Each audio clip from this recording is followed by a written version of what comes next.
இனிமையான மாலை பொழுதிலே கல்வி கண் திறந்த கர்ம வீரர் காமராஜர் அவர்களின் பிறந்தநாள் விழாவான கல்வி வளர்ச்சி நாளை தலைமையேற்று நடக்க வந்திருக்கும் நம் சிறப்பு விருந்தினர் அவர்களையும் மழலையர் பள்ளியின் தலைமை ஆசிரியர் அவர்களையும் மழலையர் பள்ளி மற்றும் மேல்நிலைப் பள்ளி இருபால் ஆசிரியர் பெருமக்களையும் என் அன்பிற்கினிய மாணவ செல்வங்கள் அனைவரையும் மற்றும் ஆண்டவர்களையும் சார்ந்தவர்களையும் இவ்விழாவிற்கு வருகை தந்த சிறப்பித்த உங்கள் அனைவரையும் வருக வருக என என் பள்ளியின் சார்பாக வரவேற்கிறேன்.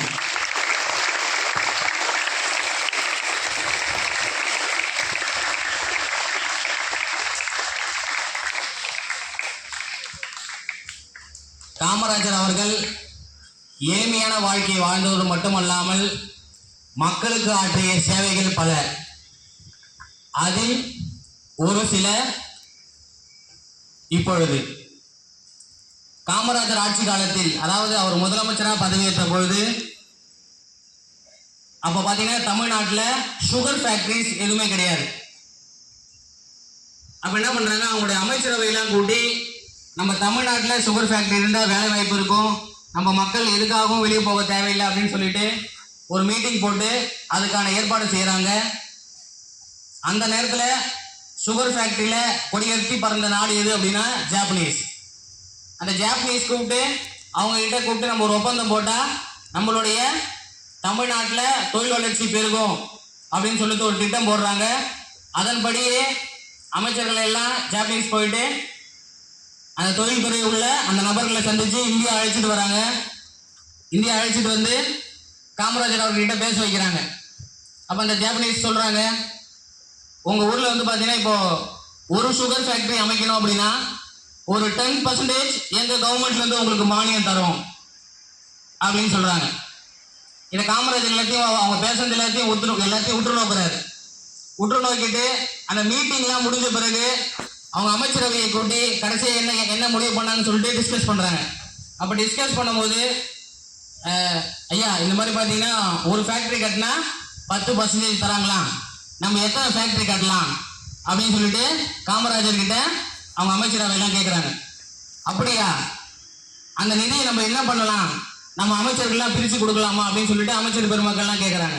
இல்லை காமராஜர் என்ன சொல்கிறாரு, ஒரு ஃபேக்ட்ரி கட்டினா 10%, அப்போ 10 ஃபேக்ட்ரி கட்டினா 100% வரும், இன்னொரு ஃபேக்ட்ரியை நம்ம என்ன பண்ணலாம், எக்ஸ்ட்ரா கட்டலாம் அப்படின்னு சொல்லிட்டு காமராஜர் சொல்றாரு. அப்ப இதுல என்ன தெரியுது அப்படின்னா, தனக்கான உரிய அந்த பணத்தை கூட மக்களுக்காக முழுமையாக செலவு செய்தவர் காமராஜர் மட்டுமே. ஒரு முதலமைச்சரா இருந்தா கூட அந்த என்ன பண்றாங்க, அந்த கமிஷன் பணத்தை மக்களுக்காக செலவு செய்த ஒரே மக்கள் முதல்வர் பெருந்தலைவர் காமராஜர் மட்டுமே. காமராஜருக்கு இன்னொரு அழகான பெயர் உண்டு, ஏழை பங்காளன் அப்படின்னு ஒரு பெயர் உண்டு. அவர் முதலமைச்சரா இருக்கிற காலகட்டத்தில் ஏழை மக்கள் அவர் வந்து பார்க்கறது வந்து அவருடைய ஆபீஸுக்கு வராங்க. அதே நேரத்தில் தொழில் முனைவோரும் பெரிய பெரிய பஸ் முதலாளிகளும் அவரை பார்க்கறதுக்கு வராங்க. காமராஜர் என்ன பண்றாரு அப்படின்னா, அந்த ஏழைகளை ஃபர்ஸ்ட் கூப்பிடுறாரு. ஏழைகளை ஃபர்ஸ்ட் கூப்பிட்டு அவங்க கிட்ட பேசுறாரு. உங்களோட கோரிக்கை என்ன, எதுக்காக நீங்க வந்திருக்கீங்க அப்படின்னு கேட்கிறாரு. அந்த கோரிக்கைக்கு முன்னாடி அவங்க பேசிட்டே இருக்கும்போது, எங்க ஊர்ல வந்து பாத்தீங்கன்னா ஐயா கரண்ட் இல்லை அப்படின்னு ஒருத்தர் சொல்றாரு. அந்த கரண்ட் இல்லைன்னு சொன்னோடனே கொஞ்ச நேரம் வெயிட் பண்ணுங்க, உங்க ஊருக்கு கடைசி பஸ் எப்போ அப்படின்னு சொல்லிட்டு காமராஜர் கேட்கிறாரு. ஐயா 7:30 மணிக்கு கடைசி பஸ் ஐயா எங்க ஊருக்கு அப்படின்னு சொல்லிட்டு அவங்க சொல்றாங்க. அந்த 7:30 மணிக்குள்ள அந்த ஏழை மக்களுடைய அனைத்து குறை நலன்களையும் கேட்டு அவங்கள வழி அனுப்பி வைக்கிறார். வழி அனுப்பி வச்சுட்டு அவங்களுடைய பிஏவை கூப்பிட்டு, இந்த தொழிலதிபர்லாம் வந்திருந்தாங்க இல்லையா, அவங்கள போயிட்டு கொஞ்சம் கூட்டுவாங்க அப்படின்னு சொல்றாங்க. ஐயா அவங்க வந்து உங்க மேல கோவப்பட்டுக்கிட்டு, நீங்க ஏழையில பஸ் வந்துச்சதுனால உங்க மேல கோவப்பட்டுக்கிட்டு அவங்க கிளம்பி போயிட்டாங்க அப்படின்னு சொல்லிட்டு சொல்றாங்க. உடனே அவங்களுக்கு ஃபோன் பண்ணி, காமராஜரோட ஸ்பீச் பார்த்தீங்கன்னா கொஞ்சம் யதார்த்தமா இருக்கும். அவங்களுக்கு என்னது, அவங்களுக்கு கடைசி பஸ் அவங்களுக்கு 7:30 மணிக்குன்னு சொன்னாங்க. இந்த ஏழை மக்கள் அந்த பஸ்ஸை விட்டா அவங்களுக்கு பஸ் கிடையாது. அதை விட்டா என்னது, நைட் அவங்க இங்கே தங்கினாலும் அவங்க தங்கி சாப்பிட்றதுக்கான பணம் எது கொண்டு வந்திருக்க மாட்டாங்க. அதனால தான் நான் அவங்கள பார்த்து அனுப்பிச்சேன்.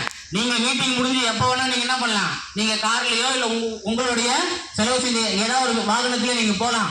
பட் அவங்க வந்து என்ன பண்ணிருக்காங்க, பஸ்ஸை மட்டுமே நம்பி வந்திருக்காங்க அப்படின்னு சொல்லியிருக்காரு.